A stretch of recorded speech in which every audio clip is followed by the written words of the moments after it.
Ал Қазақстанда әрбір 8-ші тұрғын басқа өңірге қоныс аударуға дайын. Әрбір 2-ші қазақстандық келесі жылы жұмыс орнын ауыстыруды ойланып жүр екен. Headhunter Қазақстан платформасында тиісті зерттеудің осындай бір қызық нәтижесі жарияланды. Бос орындар мен түйіндемелерді талдау барысында жұмыс орнын ауыстыруға ниет білдірген адамдардың дені өңдеу секторы және ауыл шаруашылығы саласының мамандары екен.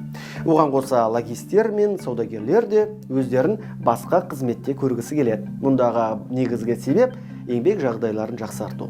Төмен жалақы, карьерный рост, мансаптық өсу мүмкіндіктерінің шектеулі болуы әрі күрделі еңбек жағдайлары қызметкерлерді санасын сансаққа жүгіртіп жүр.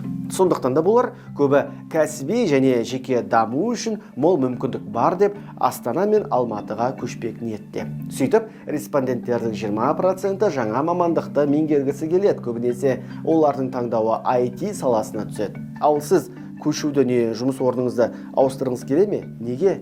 Комментарийге жаза отырыңыздар. Бірге талқылаймыз.